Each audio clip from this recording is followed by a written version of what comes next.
कुणीतरी विचारलं गजानन महाराज म्हणजे कोण? उत्तर देताना आनंद होतोय की अन्नम ब्रह्मेती, अन्नात ब्रह्म आहे हे समजून सांगणारे संत म्हणजे गजानन महाराज.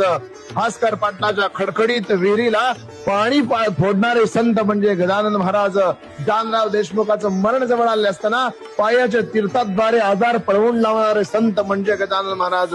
जी असेल जी महाविष्णूची होय कांता, त्यासित्वा कोंडले लक्ष्मी चंचल आहे, तिला बांधून ठेवू नकोसा पिंपळगावरून शेगावला येताना बंकटलालाला उपदेश करणारे संत म्हणजे गजानन महाराज.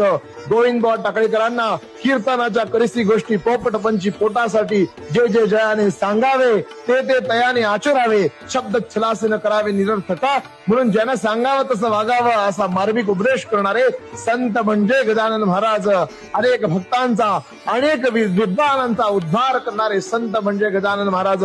तैलंगी ब्राह्मणाला वेद म्हणून दाखवणारे संत म्हणजे गजानन महाराज.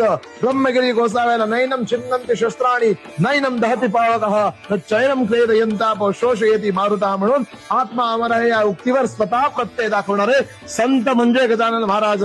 बायजा पुंडलिकाच्या भक्तीवर संशय घेऊ नका, यांची वारी विषयभान नसून केवळ भक्ती आहे हा मार्मिक उपदेश देणारे संत म्हणजे गजानन महाराज.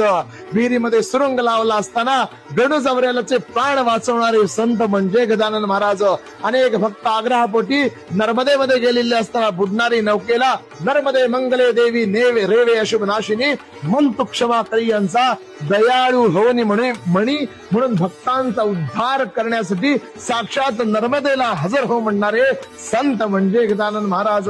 अनेक भक्तांचा, अनेक संतांचा, अनेक महान लोकांचा स्वतः आपल्या हस्ताद्वारे, आपल्या नेत्राद्वारे, आपल्या एका नेत्रकटाक्षाद्वारे उद्धार करणारे संत म्हणजे गजानन महाराज. दादासाहेब खोपर्डे, कोल्हटकर, लोकमान्य टिळक यांसारख्या अनेक महान विभूतींना अनेक चमत्कार दाखवणारे महासाधू म्हणजे गजानन महाराज. लक्षात घ्या, अशा परमसंत आपल्या वऱ्हाडाला लाभला, असा ज्ञानगवस्ती आपल्या वऱ्हाडाला, आपल्या महाराष्ट्राला लाभला, ज्याच्या केवळ पदस्पर्शानं लाखो लोकांचा उद्धार झाला. अशी महान हस्ती, असे महान संत, असे भगवंत म्हणजे श्री गजानन महाराज. श्री स्वामी समर्थ. जय गजानन.